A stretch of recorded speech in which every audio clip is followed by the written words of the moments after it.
Safaray. Ulay adamman ağzına ayrıqda qatılmışlar. Safaray, boşay, safaray bulay, kutsuzay, balahlar düşürmeydi. Çok söyleyenler bula. Ağı şolay tubul İslam dinna, şeriatta bizim Peygamber Aleyhissalatu Vesselam'ın ümmetine, Peygamber Aleyhissalatu Vesselam dünyaya gelgen son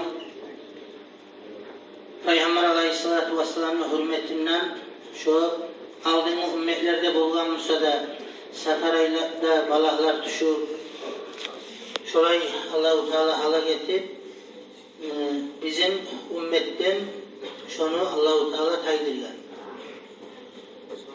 Şolay safarayını kutsuzay dep, şolay boşay dep, şolay korunaga tarıktı bu. Ay bu şolay boşay dep, kutsuzay dep, safarayda gebinlimaktan saklanıgallar bula. Yaşın uylendirmaktan tağı şolayda saklanıgallar bula. Şolar ahamiyet vermege tarıktı bu. Şolay saklanmaga tarıktı bu. Peygamber Aleyhissalatu Vesselam'ını Peygamber bizden, ashabalardan tağı şu ayakta şolay zat yok gelgen zat. Sonra kardeşler bu Safar ayı.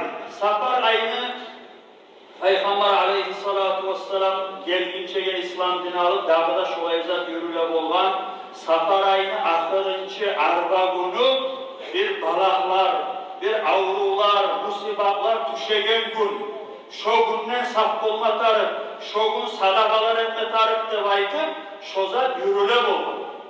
Bugün bu saatte da şo haberler yürüle. Safar ayını ahırıncı arba günü sadakalar etme tarıp dep aytıp, tuz paçkalar öleş. Arba gününe öleş, cuma gününe öleş, ikli gününe öleş, Safar ayda da öleş, başka ayda da öleş, onun zamanı yok. Sadaka kaçanına yakşı zattır.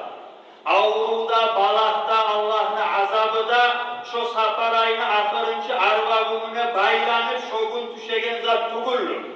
Şolay zatlağa şu günge, vaktige inanıp şolay Allah'ın gücüne, kudratından tayıp Tanrı'la Safar'ın ahırıncı arba günü kolay olacak dep aytıp Allah-u Teala'nı yagabat verip şu arba gününe inanmağa yaramaydı.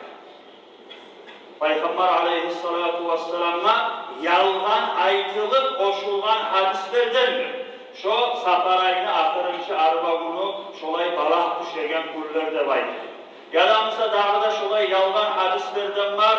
Safar ay bitti dep aytıp gip suyuç verse şolar cennet bulan suyuç veriler dep de şolay hadisler var. Ay şonca da Safar ayını yaman, balakını ayı, kutsuzluğunu ayı göre bolgan, şu Safar ay bitti dep aytıp suyunç haber vergen adamla cennet bulan suyunç dep aytıp hadis var dep, bu da yalgan hadis.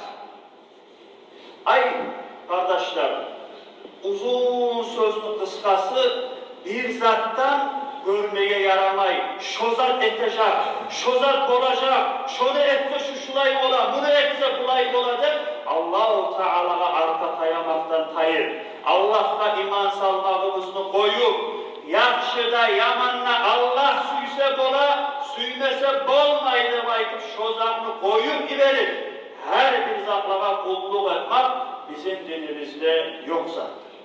Biz yaşamımızı yaşamaya tarıpız bolgan çağı Allah-u Teala'nın raziliğini almağa kastetip dağıp algan zat bari da Allah'ın olur.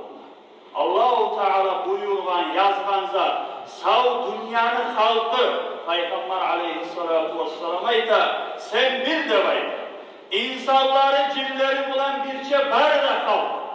Ciyılsa sana bir payda geltireyik, yakşılığı teyik dep aytıp, şolar geltirip bolmacaklar Allah yazgandı tugulesin.